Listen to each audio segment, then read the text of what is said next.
Welcome to this video on Memoir 44 in VASSAL. In this video I'm going to show you how to set up your module with VASSAL. I'm going to show you what all the components mean in the module, and I'm going to go online to show you how you can play with other people. I'm working on a Mac here. You might be working on Windows or Linux. I already have VASSAL in this folder here. I assume that you have installed VASSAL on your computer. I've also created a modules folder, and I've downloaded the vmod, the module, and the VMDX files, which contain the scenario extensions. I'm going to place the vmod file in my modules folder, and I'm going to open VASSAL. Now you see my module library is still empty, so I'm going to add the vmod file by choosing File menu and then Open Module. Now I'm going to select the vmod file and open it. VASSAL is now going to tile the images which are contained in the module, and this can take a minute. VASSAL has completed processing the images and is now launching the module. This is the standard VASSAL new game wizard, which is used for all modules. Now with Memoir, it is not a good idea to use the wizard, because all the scenarios use a custom control which is not recognized by the wizard. So if you use the wizard, you don't have access to any of the preset scenarios. You can use it if you want to go online or if you want to start a new game offline, but with new game, you really are making a new game, a blank custom scenario that you're setting up yourself. So it's much easier if you uncheck this box Show Wizard at Startup and make sure that it is unchecked in your preferences for the module, and to not use the wizard with Memoir. So I'm going to cancel here, and you see this is the main Memoir VASSAL module window. So if you can't use new game, what do? You go to File and you do Choose Scenario. This is a custom scenario chooser for Memoir, and it loads all the preset scenarios in the module and in the extensions. In this case, this is only the scenarios from the module, because we haven't added the extensions yet. And you can see we have the 16 base game scenarios. But of course we want to have access to all the preset scenarios. So I'm going to cancel here and quit the module. So how do we get these files registered with the module? One of the common mistakes people make is by adding the VMDX files to the same folder as the vmod file. VASSAL will not recognize these extension files, and it will not load the scenarios. So how do we add them? We go into the module library and right click on Memoir and then do Add Extension.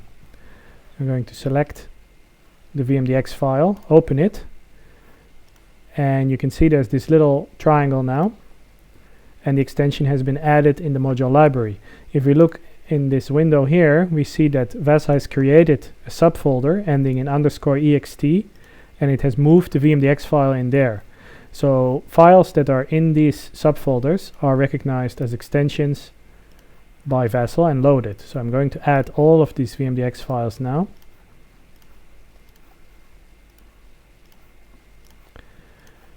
And now open the module. Now it's going to tile the images in all of the extensions, and this can take a few minutes. VASSAL has finished processing the images in the extensions and is now launching the module again. Now it's again showing the wizard, even though it shouldn't. Maybe this is something in my version of VASSAL, but you will want to make sure in preferences that Show Wizard at Startup is not enabled for the Memoir module. You can see now in the log here that in addition to the module itself, it has also loaded the extensions. And when we go to File, Choose Scenario, see we have many more scenarios now to choose from. The module has been set up. Next is explaining the module components. The VASSAL module contains all the components that we have in the board game to play the scenarios. And I'm going to show you how to get to those components by first opening the starter Pegasus scenario. Go to base game and choose Pegasus Bridge and load. Now I'm going to join as Solitaire. Solitaire gives access to everything in the module from both sides, whereas Axis or Allies limits you to half the module. The other sites are for more advanced games. The sites with OL are for Overlord games, and the sites Allies, Axis 2, 3, 4, 5, 6 are for the bigger multi-map games. So for now I'm going to choose Solitaire and finish. So the main window, the main map display, going to hide the dock here so we have some more space, has the game board here on the left. It has all the tiles already placed on it, the name of the scenario shown, and some information. The cards here on the right, deck, there's some compendium cards on the bottom. There's also this turn bar. So let's start at the beginning. Let's go to the toolbar. We have the standard VASSAL buttons for undo, step forward, server controls, and your site. Then we have the Allies and Axis, which open windows where you can place your cards. These windows are not normally visible to your opponent, but it is best to still have your cards flipped. Cards with a hidden tag, as you can see here, hidden, are not visible to your opponent. They show just like the back here on the deck. If you don't have these hidden tags, by choosing flip card, then your opponent can see the card. So even though your hand window is hidden from your opponent, you'll probably still want to have your cards flipped around. Then we have these die buttons here, 1, 2, 3, 4, 5, 6, 7. All they do is roll the dice. So if you want to roll 5 dice, click 5 and you get 5 dice here on the board in graphics, and also here in the text log. There's a special paradrop button which you can use in scenarios where you have to set up units by dropping them on the board. Obviously this is not possible in VASSAL. So what you do is you select the unit, place it where the paradrop should happen, and you click this button and it gives you instructions on where to move it to as if it bounced around on the board. The end turn button is an important button. After you're done with your turn, you click end turn and it resets certain things in the module to make sure that your opponent can play. For example, moving the turn bar to the other side. Then we have the scenario button, shows you the scenario text. So everything that you would find in your booklet or on the website, explaining the background of the scenario and all the rules. Pieces is something that you don't ordinarily need, but under certain conditions you do need it. It opens this panel here on the left, and it contains almost all the components that you might need in a VASSAL scenario. Most of the components are preset for the scenario, but you might need a marker under some conditions, and sometimes you might need some sandbags. Now, for example, this unit might need some sandbags, so what I can do is I can click on this piece and drag it onto the board, onto the unit, and now this unit has sandbags. To remove it, I need to shift click it and then right click and delete. So that's obstacles. We also have terrain, water terrain, road terrain, railway terrain, and some special setup pieces which are not normally needed during a game, some labels and other things. So mostly if you need it, you're going to probably need it for sandbags or some markers for a specific scenario. Charts opens up information charts, badges in the game, the different nationalities, what they look like in VASSAL. There's some different colors that you might not be used to from the board game that I've added. Also the different unit types. And then we have an overview of all the compendium cards from Days of Wonders.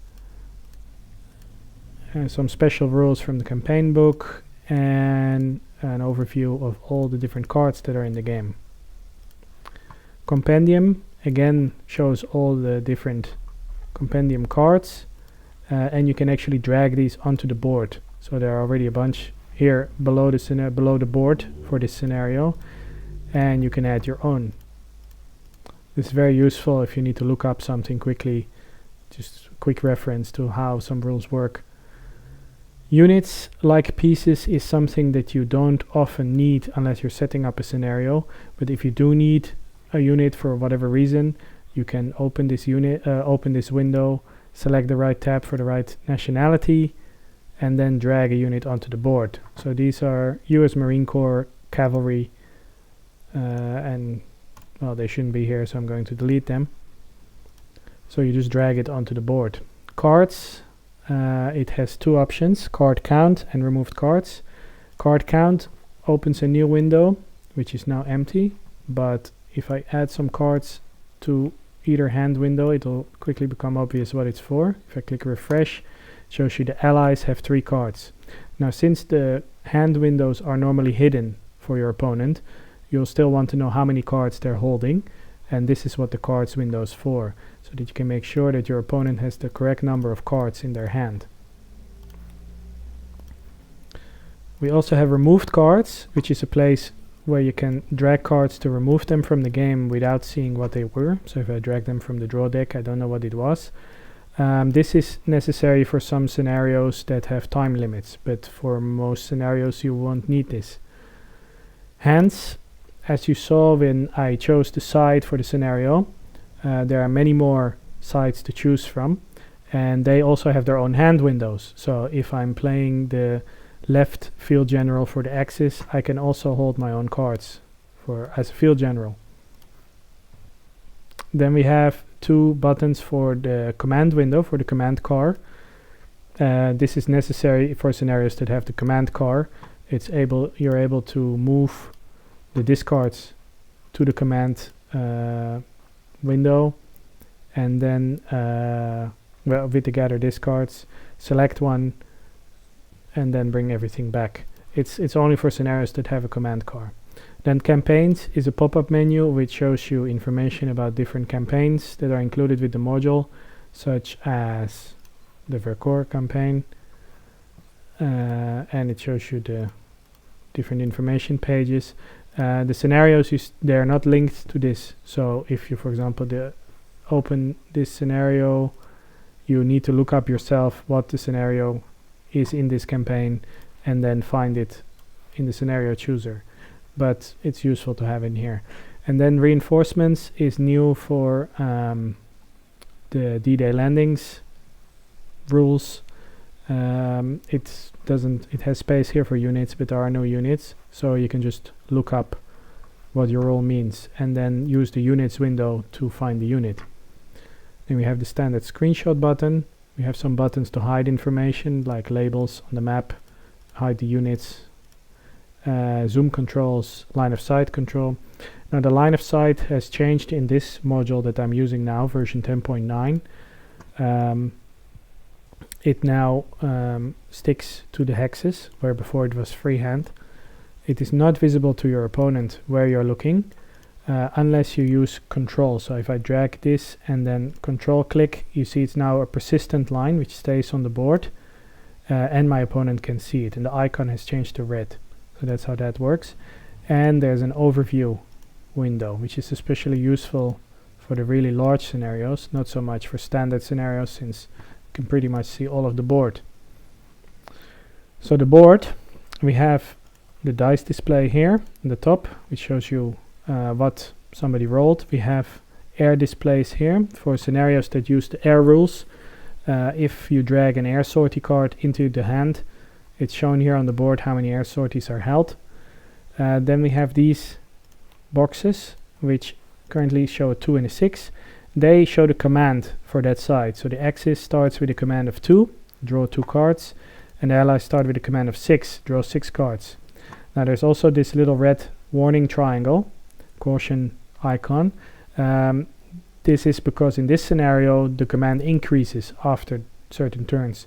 A new feature in module 10.9 is that this happens automatically. So if I click end turn and I click end turn again, you see the 2 has increased to 3. If I do it 2 more times, it increases to 4, where it will stay. So the command automatically increases, and it shows you how many cards you're allowed to hold in your hand. I'm going to undo this to get back to the beginning. We have the board, we have the tiles already set up, we have the units, which are shown with the icons. The Axis always play at the top, and the allies always play at the bottom, which means the Axis always play upside down. That's why we have R's and L's on the board to help you, since left is right and right is left for the Axis. It's a little confusing, but at least the Axis are always on top, so you know that it's always upside down. And the Axis always face left, and the allies always face right. You can click on units to select them, or you can drag around to select multiple and move them around.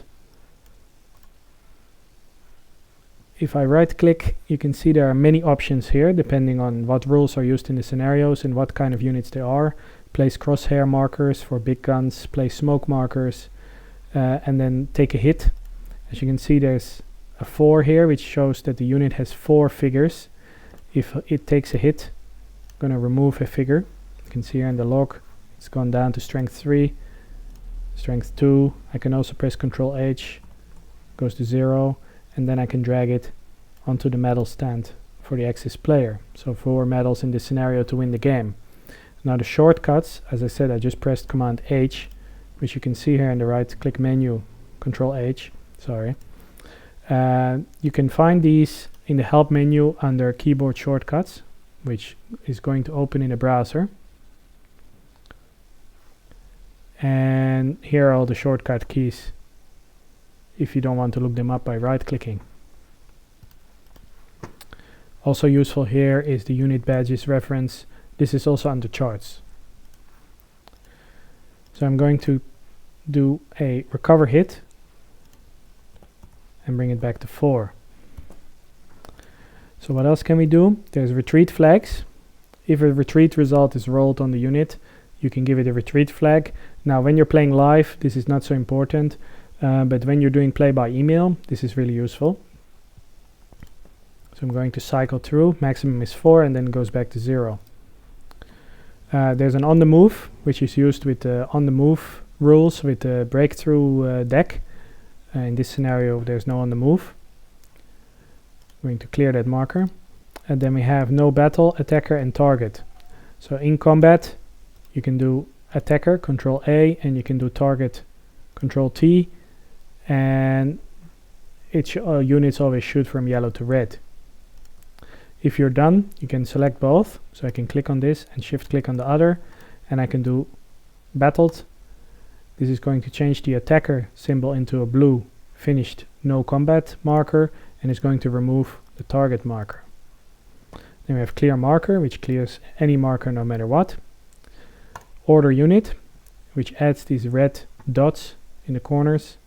This is to show your opponent which units you're going to order, depending on which card you played. Clone and delete, which is only needed if you need more units, so it's not something you're going to need during play normally. Move no further is something new. It adds this sort of red icon around the number of figures. If a unit moves into terrain where it can move no further, for example wire, say that this group here with Howard moved into the wire, I could say move no further. If I killed this Axis unit, normally I would be allowed to take ground, but since I was in the wire, I'm not allowed to move any further. So it's a way to remember that that unit cannot move any further later down the game. Normally during a live game, this is not going to be much of a problem, but play by email it can be useful. Then we have a submenu markers, which adds camouflage for camouflage rules, a battle star, veteran star, inflatable raft, which is an icon that is only in the module. So units in some scenarios have boats to cross rivers, and also to change the badge. So it's possible to change the badge by cycling through them. Now the units in the units window, some of them already have badges. Those are preset badges, but they can still be cycled through. So if I take this Jeep, the patrol car, I can still go right click, markers, next badge, and cycle through the badges.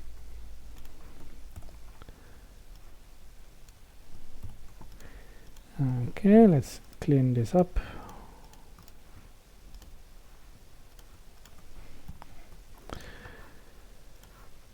So on the right here we have the turn bar. Currently it's here green on the bottom. If I click end turn, it's going to go to the top and become blue.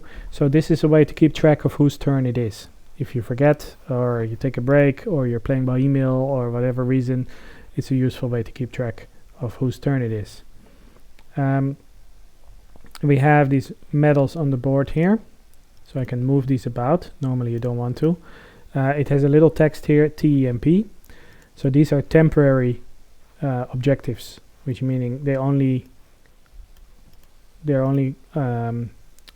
captured if a unit is in the same hex. So if a unit moves on the bridge here, I can right click the medal to capture allies.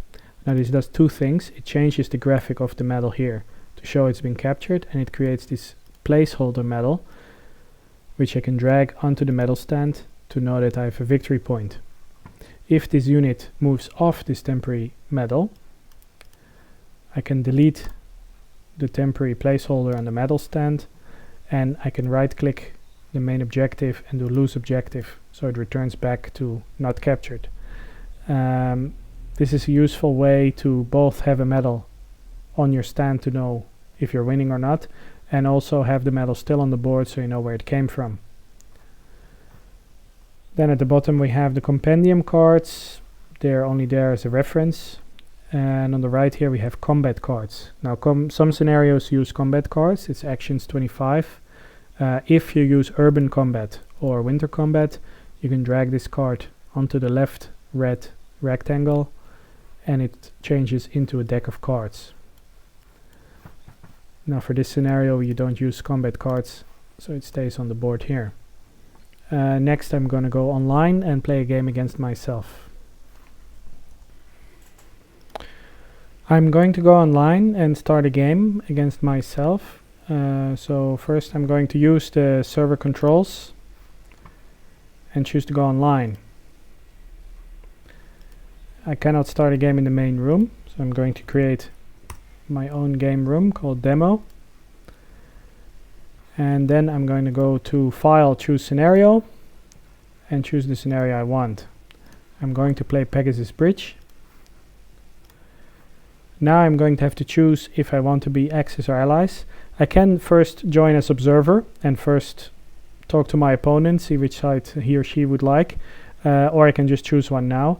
If I choose observer now, I can later use the button that's normally here to give up my observer side and choose one of the available remaining sides.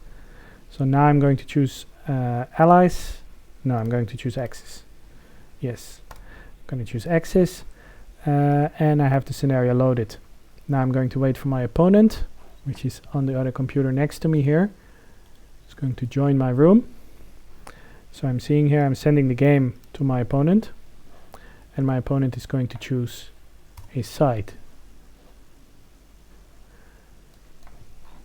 Now we are both in the game. I'm going to say hi to myself.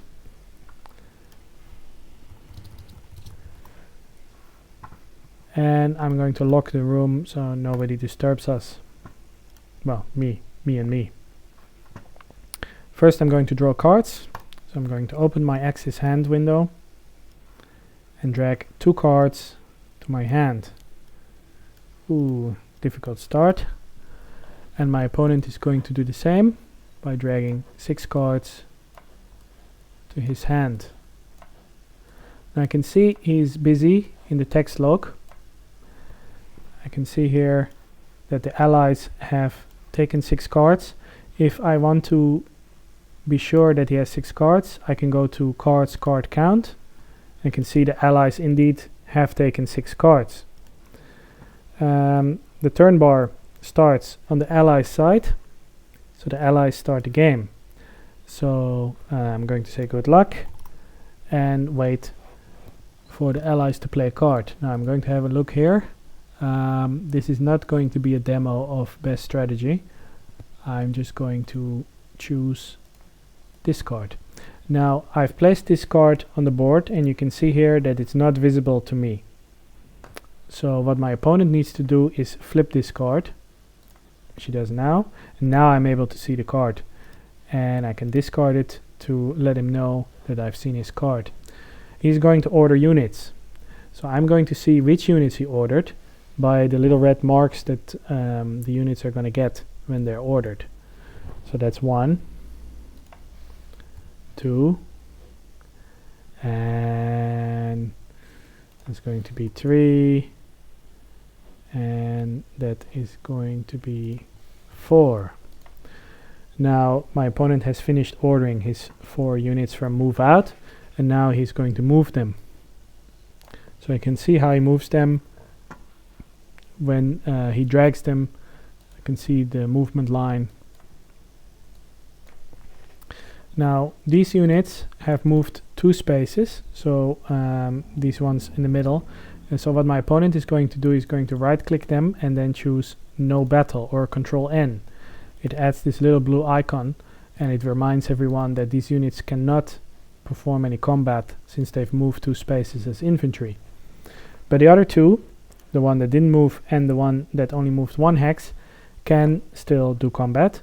So now that my opponent is done with moving, he's going to shoot at my unit next to the breach. So first infantry here is going to get an attack, yellow attack icon, and then there's a target icon. So just like with the board game, you have to calculate the dice yourself. This is a distance of 2. There are sandbags, which means it's going to be 1 die, and my opponent is going to click on the 1 die button. As such, I can see he rolled an armor, which means there's no effect. So he's going to right click that unit and do battled. Now he's going to leave the target marker because the other one next to it is also going to attack, and again he's going to click the 1 die button, and it's a flag.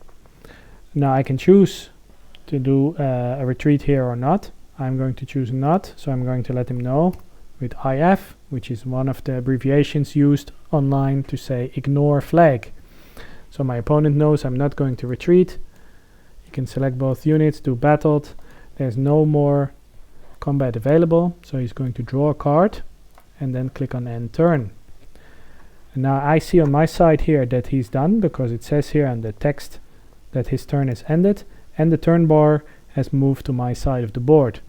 So now I have to choose from these 2 cards. Well, one is not going to be an option, so it's going to be this not so great card, Recon 1. This is a left. Now remember, I'm playing the axis side, which means I'm playing top to bottom, and I'm playing upside down. So left on the card means right on the screen. I'm going to flip it so my opponent can see it. He discards it, and I'm going to select one of my 2 units that are here on the board. I'm going to select this one, so I'm going to right click it and choose order unit or Control O. My opponent can see that it's red. I'm going to move it into the forest here. It's not allowed to battle, Control N, and then I can do my Recon 1 drawing 2 cards. So I'm first going to do that. I'm going to drag 2 cards on the board. Since they're hidden, my opponent cannot see them. Now I can choose which card I want. Again, not great choices. I'm going to go for the Recon 1. And the other one I can right click and discard. And then since this is Pegasus Bridge, my command is going to go up to 3, and I can actually draw an extra card. And end turn. So now my opponent knows that it's his turn. And the allies are going to take advantage of the axis not doing much, I would think. Are they? Yes. Ooh, they're going to open with something big. So now I can see the card right away. This is because my opponent has flipped the card to visible in his hand and then dragged it to the board. You can either drag it first and then flip it around, or do it the other way around. It doesn't really matter. I'm going to discard it and then see what my opponent can come up with. Okay, so I can see the units that he has selected. Now I'm going to wait for him to move.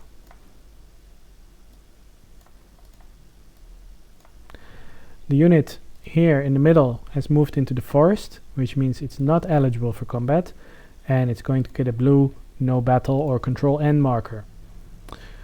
Now we move on to the combat phase. Now one of the units has moved into wire.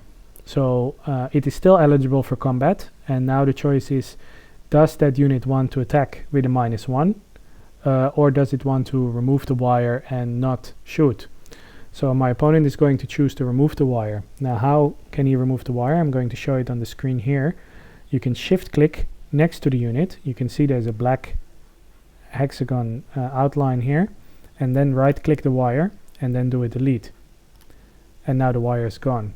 Now since that unit has removed the wire instead of doing combat, he's going to get a blue no battle marker, so that we know that it's not going to do any combat.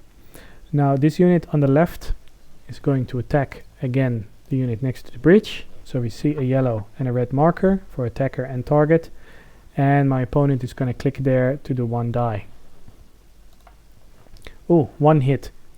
So I'm the recipient of the hit. It's my unit, so I'm going to right click on my infantry, do take hit. 1 figure is gone. Now my opponent is going to click battled on both, and that is finished. Now there's 1 unit left that can do combat. My opponent is going to show the close assault. Now this is a close assault, which means there's a possibility for me to play an ambush. Now I don't have an ambush, but my opponent of course shouldn't know that. So instead of rolling the dice immediately, he is going to type the number of dice in the text log. So you see here it says 2D, so 2 dice. So this shows that I know he knows how many dice to roll, but also it's a close assault. So I'm either going to drag an ambush from my hand onto the board and flip it around to surprise him, or I'm going to go in the text log and press enter or return. It shows this little nothing, and then my opponent knows it's okay to continue. So he's going to click 2 dice, and it's 2 hits. So I'm going to have to right click on my unit here and do take hit, and then again right click take hit, or twice Control H to take the 2 hits. And my opponent does battled.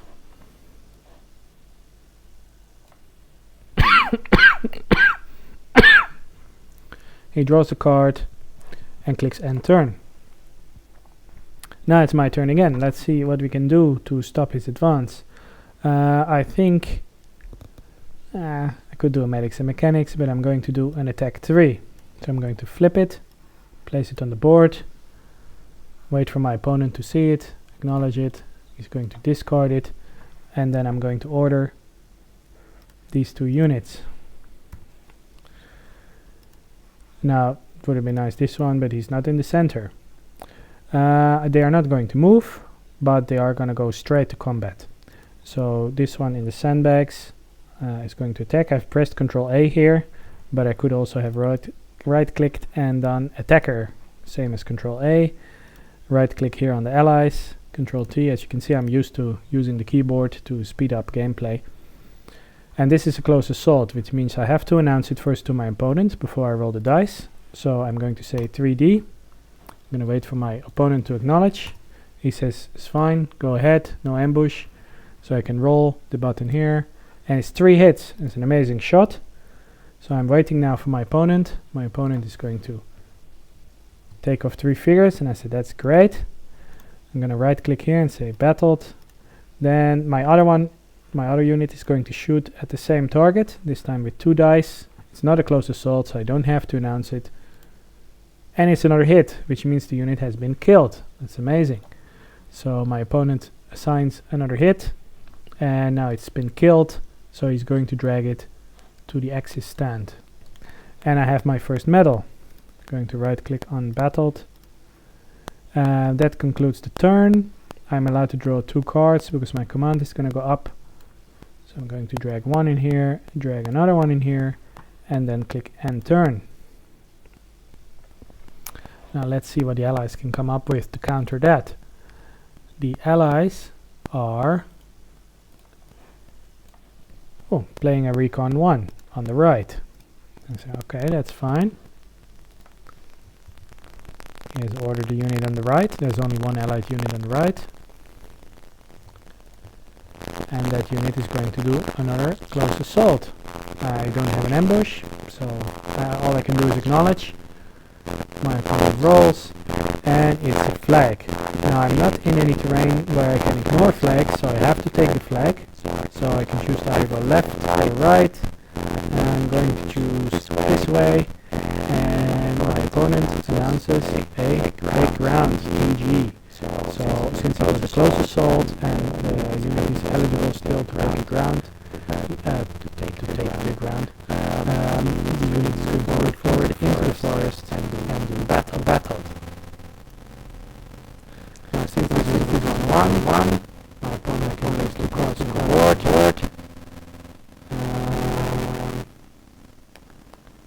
And he's going to choose. It's a tough choice. And he gives up the ambush. And he's done. So it's end turn. Now it's my turn again. Now what could he have given up? Well, what could he have taken to give up an ambush? Because an ambush is going to come in handy, because I'm going to close assault him, possibly. So it must be a good card. But no time to worry about that now. Let's see what I could do. I could do the firefight. I have 3 units in range. So, yeah, why not? I'm going to take the firefight. So this unit is not eligible because he's adjacent to an enemy unit. So I'm going to drag a box around these 3, press Ctrl O, and all 3 are instantly ordered. Now I can't move them, so it goes straight to combat. The unit in the town here is going to attack this infantry. Now normally this would be 1 die, but there's +1 from the firefight, so that makes it 2. And 1 grenade, 1 hit. So my opponent is going to assign 1 hit. And that is done. Control B. Now 2 shots left. I'm first going to do the one in the back. Can only shoot the one in the forest. Now normally this would be 1 +1 from the firefight, so again 2. A flag. Now since there's a lake here, there's only 1 retreat hex possible, which is here. And I'm going to battle. Now I have this shot left. Now I can choose to take this one or the one here next to the forest. I'm going to take the bigger unit. Normally this would be 2 dice, now it's 3 thanks to firefight, and it is a hit and another grenade. Again, only 1 retreat possible. My opponent assigns a hit and retreats the unit. And that concludes my firefight. So I take a card and end turn.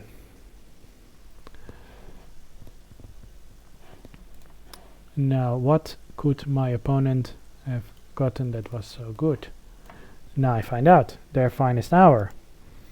So with their finest hour, my opponent has a command of 6. He can roll 6 dice, which is what he's going to do now. And it's an excellent roll. Since there's only infantry in this scenario, there's 4 infantry and 1 choice, so that's 5 infantry that my opponent can select. So that's a very good roll. 2, 3, 4, and 1 more. Going to be this one. So now it's time for movement.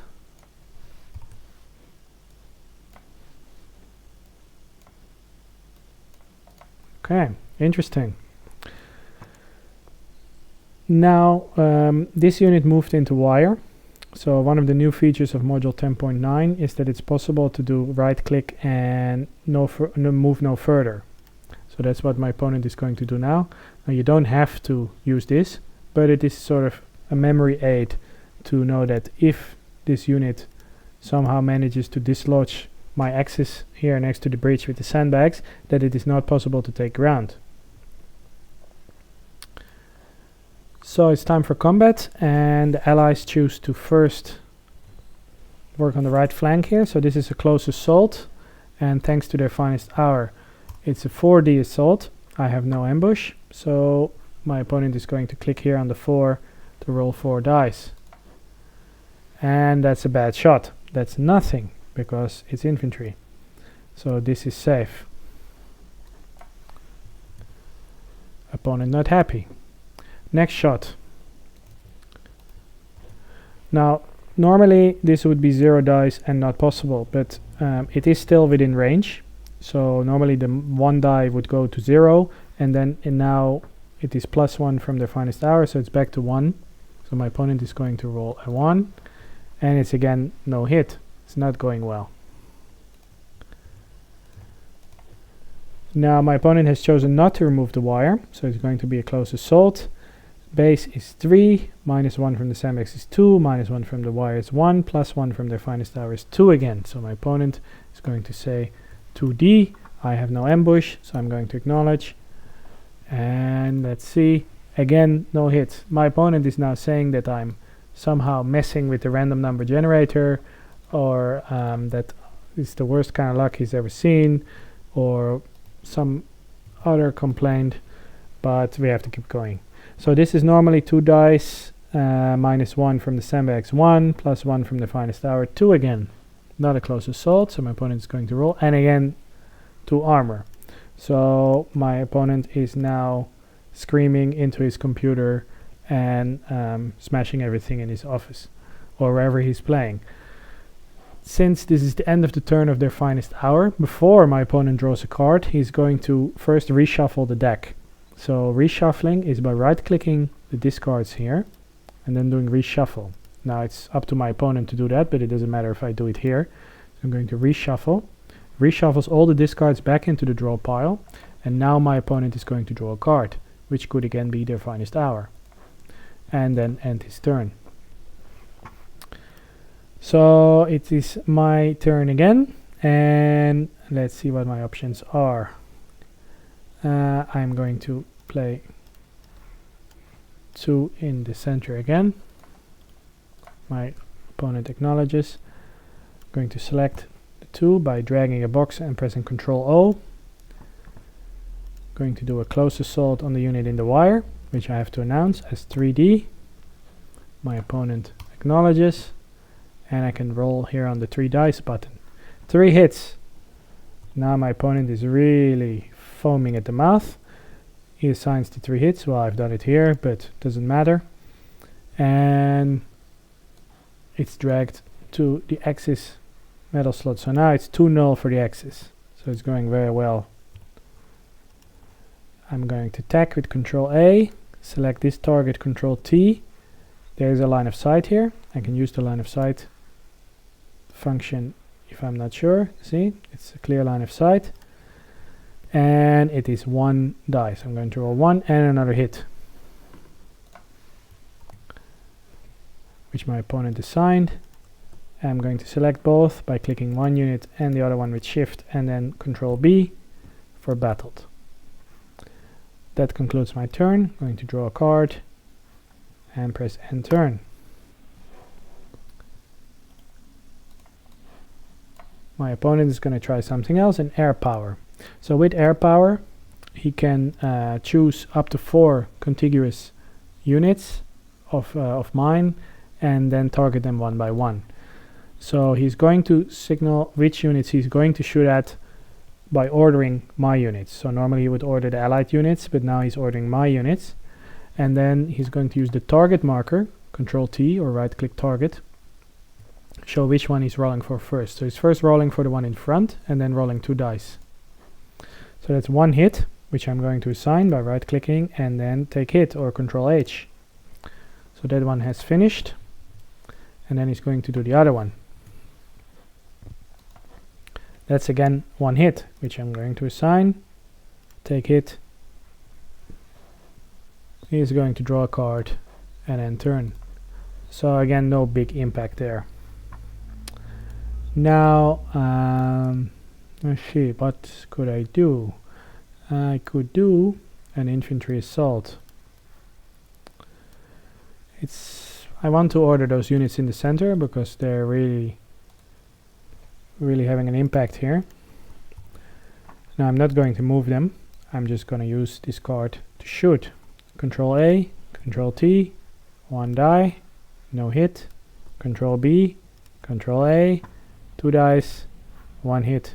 And my opponent is going to assign it by right clicking and take hit.